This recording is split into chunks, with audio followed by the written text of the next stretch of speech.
Hey guys, welcome back to my channel. In today's video, we are going to be looking at some grocery store orchids, and I'm going to be giving you tips on how to get those guys to rebloom so they look just like this beautiful one that has just started reblooming for me. That is just a simple no-name orchid here, and it's absolutely fabulous. It has a long twisted stem just the way I was growing it sideways, and it's kind of coming towards us, but definitely full of blooms. And here's a plant here. It has a secondary spike coming up that I didn't even know was there, and it actually almost has a burnt tip. It got so close to the light. So I'm really going to watch that one too. But beautiful roots, beautiful plant. This is not the first time it's bloomed for me. There are some other bloom spikes that we have cut off. And today I'm going to go over the steps to get your grocery store orchid to rebloom. I'm going to give you sort of a two-step process. One for a quick rebloom, and then one for the long-awaited, beautiful rebloom that's happening like this. So let's have a look at the next orchid on our little orchid video here. All right, so here is our first orchid in the list of how to get orchids to rebloom. And as you can see, it's a beautiful purple Phalaenopsis orchid. Lovely color to it. I really like it, and it's bloomed for me a few times now. But we're going to zoom you back out a little bit, and we're going to show you what it actually looks like here. Let's go back. So here's our plant. And it did have, I believe, in all fairness, it's bloomed a few times. And I've just been trying to like stall the bloom here and keep it going. You can see there's past blooms here and here and here. But there's a common method that we use to get these guys to rebloom. And that is using a sharp, sterilized pair of scissors. I usually sterilize the scissors with rubbing alcohol or hydrogen peroxide before I make any cuts. So we will be doing that off camera as well. But basically what has happened here is, I don't know if you can see it, right there. Maybe I can zoom in a little bit.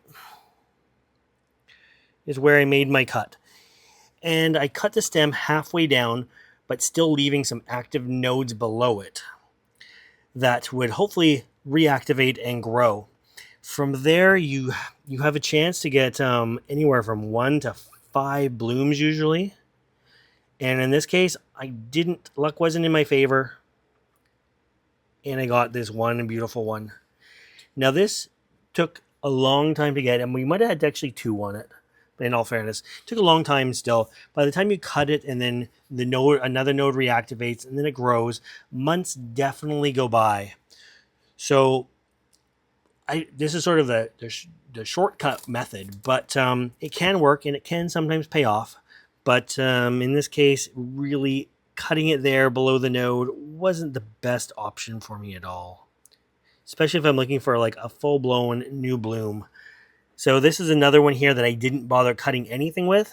It was another bloom spike that goes all the way down underneath it, maybe like a really low-lying branch. If I had found an active node, I could have cut that off. For now, I'm just going to remove this node altogether, or this spike, just like that. So that's going to be gone. This plant is still looking good for the one flower that it has, so I am going to leave it for now. I'm not going to do anything further with this one. You can see down there was another spike that was cut. And over there was another spike. It's bloomed for me quite a bit, honestly. So not bad for one of these grocery store Phalaenopsis. Now we're going to move on to another Phalaenopsis. All right, so we are on to our next Phalaenopsis, and this is the one we're going to be working on today. So this one was actually a rescue. The last owner of it literally was going to throw it in the bin, and that is what happens to most Phalaenopsis orchids that come out of the grocery store. It looks like it was really big to start with. So when I was given this plant that was like already basically in the garbage, it had no roots left at all. It had one droopy leaf and a slight new growth. So I bagged it up and gave it proper care and humidity. Had it grow back a bunch of roots, and it's really starting to take off again. It might have actually had 3 leaves. This one, and this one. But this one was like the newest leaf, and it was like really kind of wilted. They were all just limp. But growing roots will be for another video. But surprisingly, not only did this thing grow roots, it started to thrive, and it got a new leaf that was bigger and bigger and, well, not so big, but then bigger again. I think this is where the bloom came out, so it took a little energy. But it bloomed for me really quickly. Nice bloom. Another sort of purpley colored one. And honestly, I was really happy that it even bloomed at all. Really surprised it did, being it had 0 roots and it was just like, it looked like a limp noodle. But again, that's exactly where people like throw them out. It's done blooming. I'm just going to forget watering it, toss it to the side. Oh, now it is like dried out and limp. The roots are all dead. It's time to go in the bin. So we save this one. So where we're going with this is at that point when it stopped flowering, instead of throwing it out like this person did, let's learn how to actually get it to rebloom so we don't have to keep buying new orchids at the grocery store all the time. Although they are tempting to buy because they're right there and they're always in full bloom. So we went over a couple methods here, and you can see it pretty clearly from these nodes where we could cut this off. This is definitely done blooming, so we can get rid of these.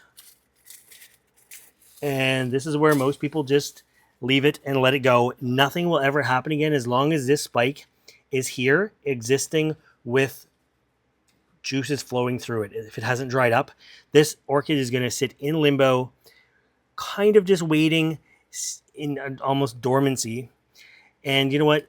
What we're going to do here is we could cut it here, this node. That would activate another growth. You can see it's kind of bulging out right there. We can even open this node and see. Let's open this node, see what this looks like right here. I guarantee that this would grow there. So there's a node. Then if we go down the next one, we can cut it down here too. And I guarantee that this would probably grow as well. Not both, but one or the other would activate. So we could cut it up a little bit higher. Try to hope for the best right here. We could go down another node or 2 even, because there's another node that would potentially activate. You don't have to peel these off. I'm just showing you what an active node would look like. We could cut it there. And yes, it's likely going to throw off something from the remaining nodes. But it's not going to be going through its like rest. It's not going to be going through recuperation. It is just finished blooming. It's kind of struggling along, not growing very fast. So what we want to do is make sure we get that right out of there. And we're going to go for all or nothing here. So we are going to cut it down below the last node so it cannot possibly bloom again. Just like that. Once that's cut, what's going to happen is this guy is no longer going to be able to function with this stem at all or with this bloom spike. And it is actually going to go into a bit of a dormancy and a rest and recuperation for a bit. It's probably going to, this leaf is going to push out. We're going to give it some fertilizer, and that leaf's going to push out even further, grow again, nice big leaf. And then what's going to happen next spring, because we're running in August right now, the first day of August, probably going to grow a leaf for the winter. And then it's actually will push out another bloom spike for the springtime and sort of reset. And then it's going to grow a nice, big, luscious bloom spike again that will be blooming sometime next summer.